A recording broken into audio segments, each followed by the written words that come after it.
Devi sarva bhuteshu shrishtirupena samstita. Namastasyai, namastasyai, namastasyai namo namaha. Sindurarna vigrahatrinayanam manikya maulispura taranayaka shikharam smitamukhim patinavakshuruham panibhyam alipurnaratnachakam raktotpalam vipratim saumyam ratnakatastha raktacharanam dhyayet paramambikam dhyayet paramambikam. And let me introduce Anya. She is a postdoctoral fellow and will be again next year at Bowdoin College in Maine. She did her undergraduate work in Russia, in Moscow, and she did her PhD at Cornell University. She is a regular at a goddess temple that has arisen just on the road from where I grew up. And she's now inspired me to go find it because there's been many, many studies of this particular goddess temple. And we're going to learn a bit about it, I think. Yes, yeah, good. And look at some photos from there. Okay. So I wanted to talk a little bit about Śrīvidyā in a way that the master students in the yoga program can understand some of the basics. This is something I work on from the historical perspective, reading Sanskrit texts from the medieval period. But I first realized the impact of Śrīvidyā in India and the scope of Śrīvidyā when I attended this program, Mahasahasranama, Lalita Sahasranama Mahayagya in Hyderabad, now more than 10 years ago. I was there by invitation of a female South Indian guru from Andhra Pradesh, Amma Karunamai, and it was a massive event. Over 5 days, Lalita, this goddess who we have been talking about all this weekend, was celebrated. And at the fore of this event was the hymn to Lalita, consisting of 1,000 names to her. In the first part of the day, they were Vedic priests performing homas, fire ceremonies, and it culminated in the Lalita Sahasranama homa. And in the afternoon, devotees came together, and they sang Lalita Sahasranama in one voice, mostly from memory. There was thousands of people, mostly women, chanting something that is such a big part of their life and daily practice. So just some basics about Śrīvidyā. Śrīvidyā has been translated famously by Douglas Brooks as auspicious wisdom, and it's a later name for this tradition, for the worship of Tripurasundarī. Shri is an honorific, of course, and Vidyā is knowledge, but also there is an additional meaning in this context. In the Tantric context, Vidyā also refers to feminine mantra. So Panchadasakshari Vidyā, the 15-syllable mantra, has been mentioned throughout the conference. And I think it's such an essential part of this tradition that I think that meaning is there, present in Śrīvidyā. The goddess herself, and here's the photograph from the Rajarajeswari temple in Rush, New York.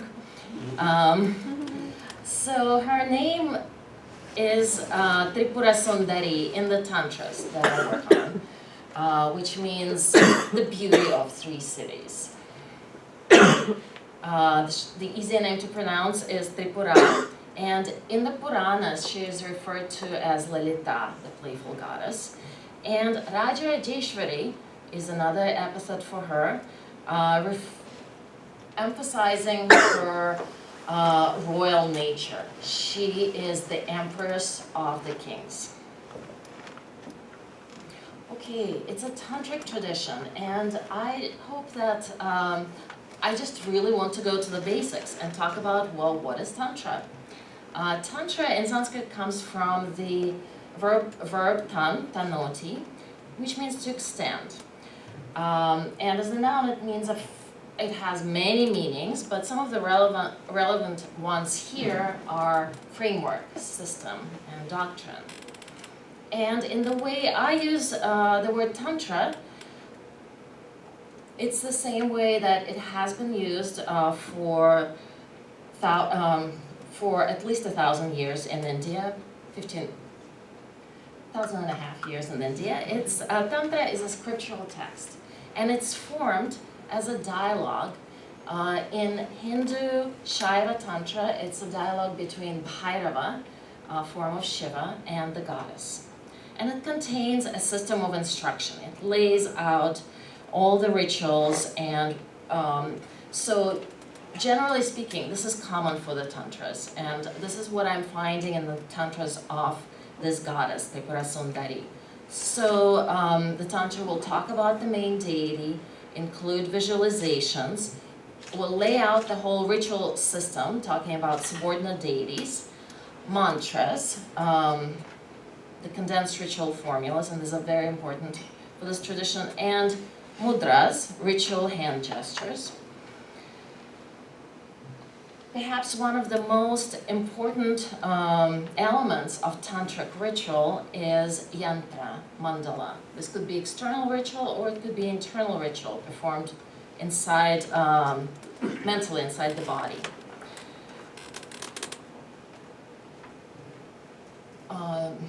Tripurasundarī's tantras also include instructions for how to perform puja, ritual worship, and homa, ritual worship that uses fire, where offerings to the goddess are made into the fire. And it talks about, some tantras talk about visualization and meditative practices, and goals of practice always, and prescriptions for the behavior of the tantric practitioner. So in my book project that draws on tantras and 13th, 14th century commentaries from Kashmir and South India, I ask, well, why did Śrīvidyā thrive and continue to reinvent itself? When we think about tantric traditions, they're constantly evolving. Things that never stay the same. I think about them in historical terms, tracing ritual and also tracing doctrine and philosophical interpretations. So why did Śrīvidyā remain a ritual tradition when some other traditions became more of a framework for thinking about the goddess? I believe that it is, first of all, it's the pleasing, benign, pleasant, loving nature of Tripurasundarī, which was in contrast with the fierce goddesses of the cremation grounds that are very common for Hindu Tantra. And it presented a very attractive alternative. Also, it's this very complex system of the Śrīcakra that you see there that is just so visually stunning. And it's a system of mantras and mudras that is complementary and viewed as exceedingly powerful. Furthermore, Śrīvidyā is a ritual tradition, but it provides a tremendous range for practices, from external ritual to meditation to visualizations. And in my work, I also trace how the ritual tradition has been reinterpreted. And we've talked a lot about philosophy this weekend, so I'm not going to talk about that today. But I'm interested in reinterpretation in light of Tantric Shaivism, non-dual Tantric Shaivism, and also reinterpretation in light of Advaita Vedanta. So I start by looking at the Antecedent Cult.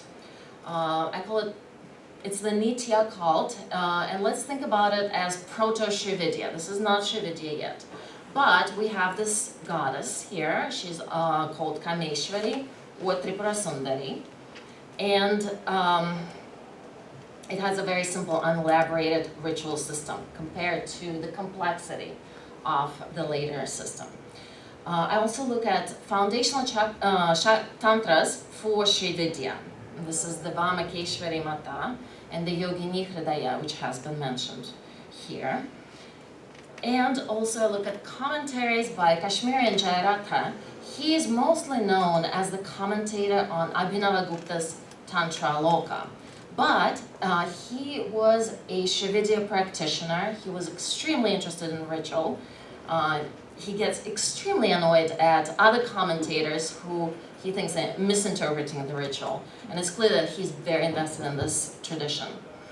And I also look at South Indian commentaries by Shivananda and Vidyā and Amritananda on Vamakeshvari Mata and the Yogini Hridaya. So when we think about Tantra, what comes to mind first? When we think about Tantra in California, what comes to mind first? It's the sacred sex. I hate to say it. So there is some truth to that. Tantric traditions are often they often utilize transgressive practices and violated rules of ritual purity. And in tantric traditions, in tantric studies, there is this tendency to think about the dichotomy between heterodox and orthodox and between tantric and Vedic. But as I'm looking at the changes to this tradition over time, I really prefer to think about it as a continuum. First of all, there is a tremendous range of Shakta, Shaiva tantric traditions with various attitudes towards dualism or non-dualism and also to the distinctions between pure and impure. For example, in Shaiva Siddhanta, in South India becomes extremely exoteric, dualistic, and in the same way as the Brahminical tradition recognizes the dichotomy between pure and impure. And on the other side of that spectrum is Kaula traditions, which are non-dualist and do not make the distinction between what is pure, what is impure, and make impure offerings. This could be a minute amount of alcohol, for example, that's supposed to shake the system into chamatkara, that realization of the truth. Now, Shastriji talked about three paths in Śrīvidyā, Samaya, which is mostly internal, Mishra, mixed, and Kaula, the left-handed path. So there is a tremendous range. And when we're thinking about tantric traditions, we really should think when, where, and who, and define them that way. So, these earliest texts that I look at from the antecedent Nietzsche Occult, let's call it proto-Śrīvidyā, only are available in the manuscript form. And I'm extremely grateful to the Nepalese and German program, manuscript program that scans a lot of these manuscripts which would not be available otherwise. We actually only have one manuscript from within the antecedent tradition, the Nitya Kaula. And as you can see, it's been damaged, and so when I'm reading about this tradition, I have to really try to understand what are we talking about. Sometimes the context is clear, sometimes it's not clear, and I will show you in my translations there would be gaps. We also have other sources for this antecedent tradition. One is the Chinchinimata Samuchaya. It's a syncretic text from the Kubjika tradition, and it describes the Nitya Cult. And also we have Mantana Bhairava. The Siddha Kanda also describes the Nitya Cult. So what we're seeing there is an early, unelaborated, compared to the later tradition, ritual system that included either 9 or 11 subordinate Nitya goddesses. And the principal goddess in the Nietzsche Occult emerges from the middle of a triangle and is surrounded by a hexagram with Kamadeva and the subordinate goddesses. So the Nietzsche goddesses have been incorporated into the mature Śrīvidyā ritual. So these are the drawings from the Rajarajeshwari temple of the Nietzsche goddesses, but now there are 16 of them, and they're associated with phases of the moon. You can see a little symbol there showing if it's a full moon or if it's closer to the new moon. And what I'm also seeing in this Antecedent Cult is that there are two types of visualizations. One is that the goddess is described as Tantric Ritual. She's holding a rosary in a book, and she's propitiated with white offerings. But the principal goddess, just like in the mature tradition, is associated with red, and she already holds those weapons that we see in her later portrayals. It's bows, it's the bow, arrows, goad, and noose. So I'll just read a couple of translations of these beautiful visualizations from the Nitya Kala. Nitya Devi is always white, with a face of a full moon, adorned with a book and a rosary, and residing in the middle of a Kadamba grove. And of course, Tripurasundarī is later associated with Kadamba fruit. And the principal goddess is visualized as follows. There are several visualizations, but this is one of them. Possessing a charming form, attractive, endowed with a wealth of loveliness and beauty, with large prominent breasts, bearing a flower bow, cup, and citron, here in this visualization, and adorned with a resplendent diadem, red, with a crest of matted hair, three-eyed, resplendent with red flowers, her limbs smeared with red body ointment. She raddens this world with passion. So this is a very strong emphasis on the red palette that is actually preserved in the later tradition.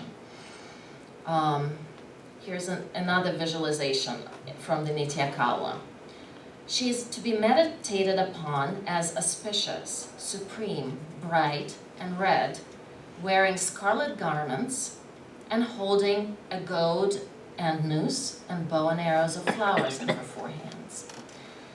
She is mounted on brilliant sun chariot called the Infinite, with 4 lions of dharma, knowledge, etc., power, and dispassion, with Madana, who holds a flower bow and is standing in the shooting posture as the charioteer. The goddess is benevolent, Samya. She shines like a ruby and resembles a glittering lightning. So already in this proto-Śrīvidyā, we have the consolidation of her image. The lions, of course, are familiar from her contemporary descriptions, the lions of the throne, holding up the throne, and it's the same weapons. Now, after the antecedent Nietzsche Cult, I move into the foundational tantras for Śrīvidyā tradition. It's the Vamakeshwari Mata and the Yogini Hridaya. Now, the Vamakeshwari Mata, for the first time, lays out the ritual system and the mantras. So you can see here, we had just a triangle before with the goddess emerging from the center and a simple hexagram around it. Now, there are subordinate goddesses. Wherever you see a number, there is a subordinate goddess there, and there are 9 levels in the Śrīcakra. So very complex and a very beautiful ritual diagram. And of course, now in the Vamakeshwari Mata, we also have 15-syllabled Vidyā. It's slightly different from what you're familiar with, but it is Kadi, Vidyā. It's similar, but it's just a little bit different. And there are also mantras for subordinate goddesses and mudras. So you see here, this is, I'm this is the contemporary Śrīcakra worship, and it's the very same worship that was laid out in the Vāmakeshvari Mata. So in that text, the Śrīcakra is created with red colored powder, and you see that at the bottom of the picture. And there is also the mirror of Śrīcakra. So it's the same as what you see in a 2D, but now it's 3-dimensional as a pyramid. And Śrīcakra, we've talked about it this weekend, but just to explain in Sanskrit what it means, Shri again is honorific and chakra is the wheel, and it's the principal ritual diagram for this tradition. You can call it a yantra or a mandala. The goddess, the mantra, and the creation in the Vāmakeshvari Mata emanates in 3 stages. And these are 3 stages that you're familiar with from the mantra. It's the Vagbhava, Kamaraja, and Shakti. So 15 syllables would be considered as divided into these 3 stages, but there is also condensed syllable that's used for each stage. It's Aim, Hrim, Sauhu. And these are associated with different aspects of the goddess. And again, here we have the white goddess of speech and knowledge, Vagishwari, and we have the goddess of love and desire, Kamakala, and Kameshwari. And we have the Parashakti, the supreme goddess, the supreme energy. So there are visualizations for the first 2 that are repeated in the Vāmakeshvari Mata. I won't read this now, but I can show you over the break if you're interested. And we can see this first visualization now in contemporary iconography. This is Paula, the girl goddess. She is holding the book and the mala, and she's seated on the white lotus. And again, we have an explosion of red color and red imagery. I will read this one. Then the goddess, resembling a lotus, reddish as the rays of the young sun, like a china rose, similar to a pomegranate flower, shining like a ruby, like saffron water, whose red lips resemble copper, coral, and the bimba fruit, who is like nectar, whose lotus hands are tender like red lotus flowers. So those who chant Lalita Sahasranama will recognize a lot of this imagery. And in 13th century commentary by Śrīvidyā, we have a similar, this is actually, Śrīvidyā was a commentator, but this is one of his hymns to the goddess, and it's a very similar visualization. The goddess is described as early morning sun. Now this is very important because Sandhya, the time... Twilight, but also the time of change, right? So this is very important for this goddess, the early morning twilight. And she's described as reddish, having the early morning, the color of the early morning sun. And we see this continuity in iconography from the texts to the 14th century sculpture and to the contemporary tradition where the goddess is holding those 4 weapons. And the contemporary prints, we have this reddish color still being maintained, and the lions that we saw in the Antecedent Nietzsche Occult. So I talked about some of the reasons why I believe Śrīvidyā was so successful and continued to thrive as a ritual tradition. The first is how the goddess is described. The second is the complex ritual system and mantra system. And the third is that this complex ritual system was able to accommodate a great range of practices. And we see that happening. And I'm using the image I got from Stanishvarji. So we have here the visual system and also the mantras is inscribed. So now the Yogini Hridaya, what it did is it took the ritual system of the for performance of external ritual in the Vamakeshwari Mata, but now the Śrīcakra is being inscribed in the practitioner's body. So we have meditative and yogic practices, but they are resting on that very same Mula Mantra and Śrīcakra. We also have Shaivism and Pratibhijñā philosophy coming into this ritual tradition. For example, the Yogini Hridaya emphasizes oneness of the self with supreme divinity, with the Śrīcakra, with the principle Vidyā, the mantra, and the guru. And we also have here the importance of the body. Although these practices are being performed on a subtle level, one needs the body for Jivan Mukti, liberation within this very lifetime itself. So Yogini Hridaya has a number of bhavanas.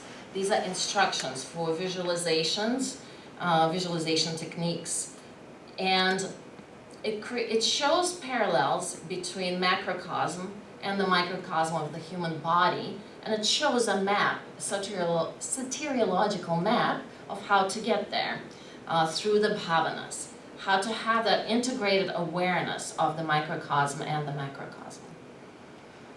And in very non-dual Shaiva terms, the Yogini Hridaya articulates the necessity of divine grace, anugraha, to achieve samavesha, the merging with the divinity. Sometimes it's translated as possession. And the aim of these visionary practices is to experience liberation in the body. So I'm going to close with showing parallels between the Yogini Hridaya and Pratibhijñā Hridaya by Kshemaraja.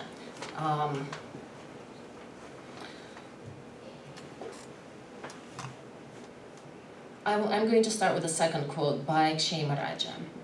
Chiti svatantra vishvasiddhi hetuhu svechaya svabhitau vishvam unmilayati. The ultimate consciousness is autonomous, being the cause of the functioning of the universe. According to her own free will, on herself as the screen, she manifests the universe. Now, we have a very similar description in Yogini Hridaya, which leads me to believe that the redactors were actually familiar with Pratibhijñā Hridaya. When it, the Supreme Radiance, is endowed with desire to completely transform, I should say by her own will, she, or it, creates manifestation and contemplation of the universe on the screen of the self, which is consciousness. It's feminine in Sanskrit. Consciousness I'm translating as it in English.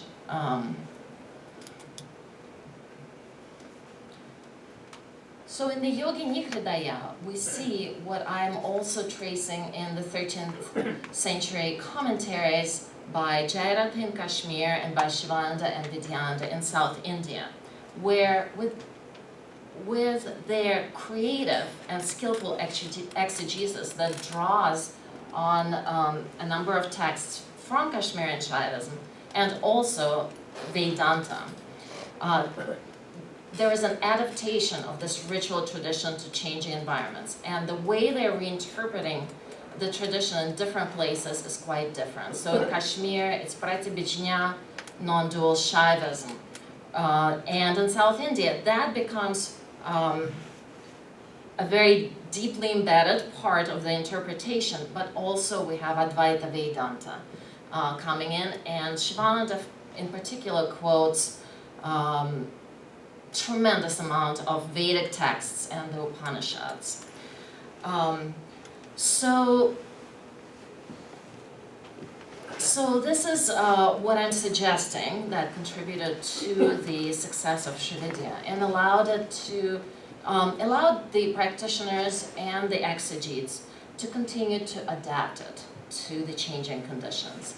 It's the way Tripurasundarī was described It's this incredibly complex and stunning ritual system and mantra system. And also it's the range of practices. It's the ability to perform external ritual and internal visualizations. And it's the exegesis that allowed commentators to adapt it to the changing environments. I'm going to close with this one image. I think about traditions as kind of like an avalanche. There is a point that we start measuring it proceeding from. It's kind of arbitrary. I'm starting with the Antecedent Cult, because that's the earliest thing I have for this goddess. And the avalanche is proceeding down the mountain, and as it moves down, it meets certain natural features of the landscape. There might be a river, so the avalanche would perhaps go around. It will also adapt. It will take on rocks and clay and whatever is there in that local geography. So geography matters.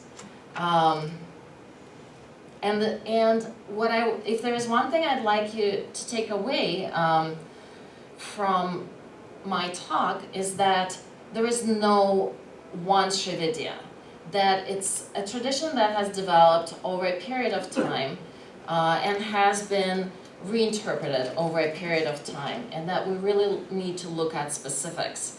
The place on the path of the avalanche, to think about, well, is it Tantric, is it Vedic, is it Paula, is it Advaita? Thank you very much.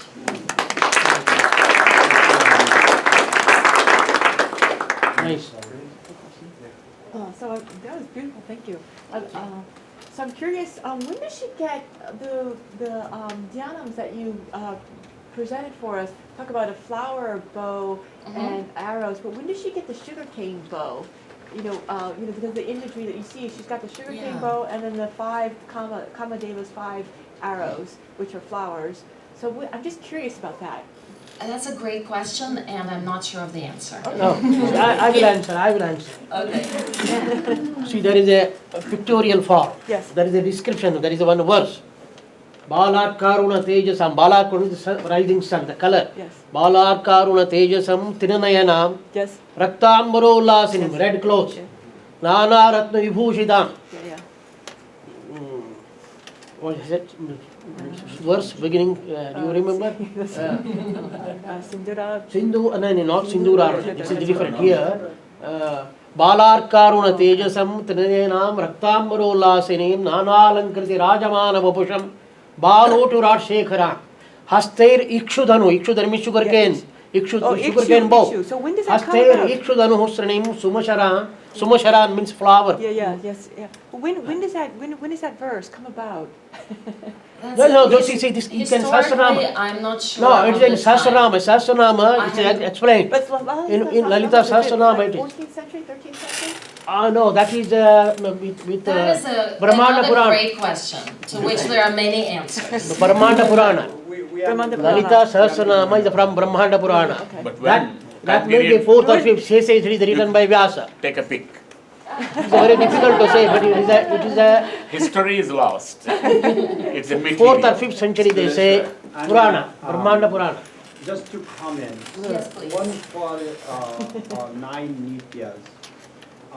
This is not lost yet, although it has into 16 Nityas. If you go to the Khas dynasty in Karnali zone in Nepal, Okay. we do have about 10 or 12 Tripurasundarī temples and maybe 50 different village. You are not going to find magnificent temples, village shrines for 9 Nityas. I have been to some of the places, and that is how I know these priests know very little and they are maintaining their tradition. They are not highly educated pandits. But the tradition survives, one.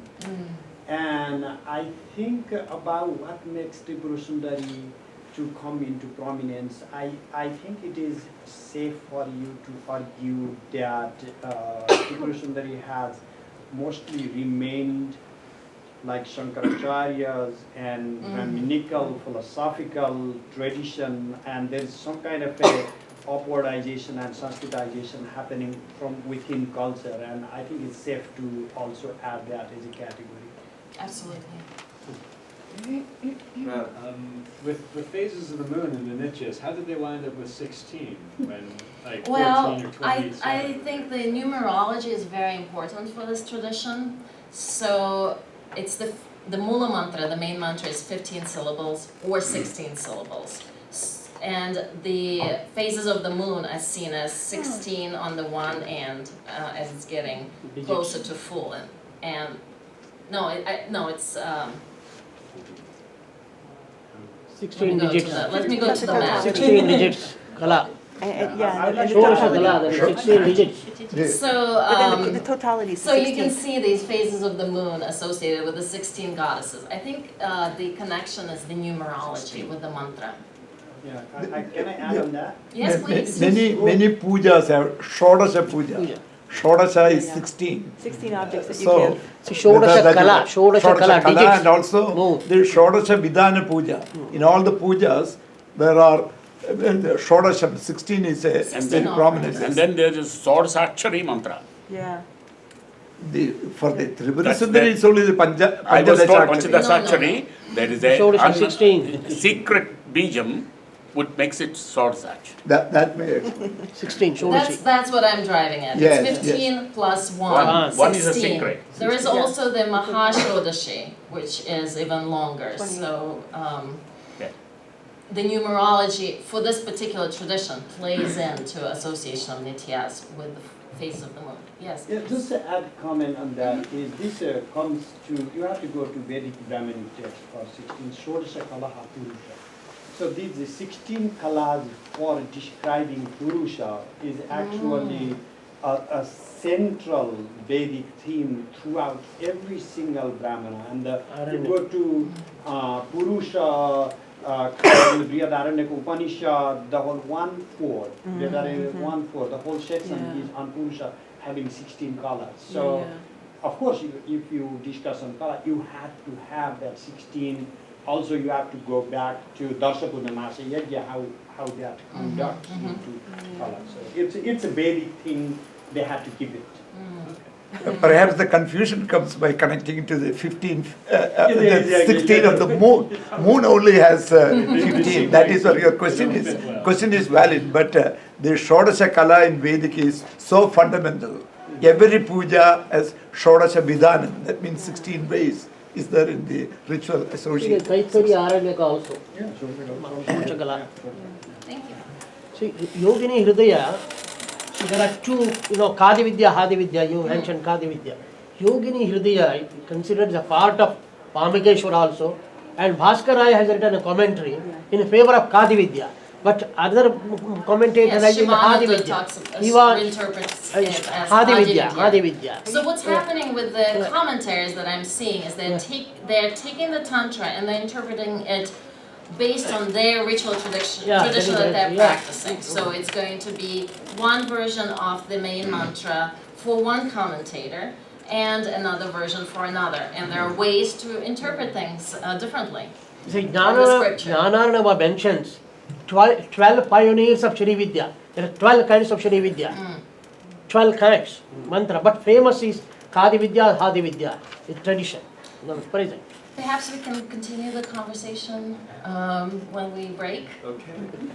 What is the difference between the effects of Hadi Vidyā versus Hadi Vidyā? Sound formula begins with Our her. final, I know the sound. Alice, can we call up my email again?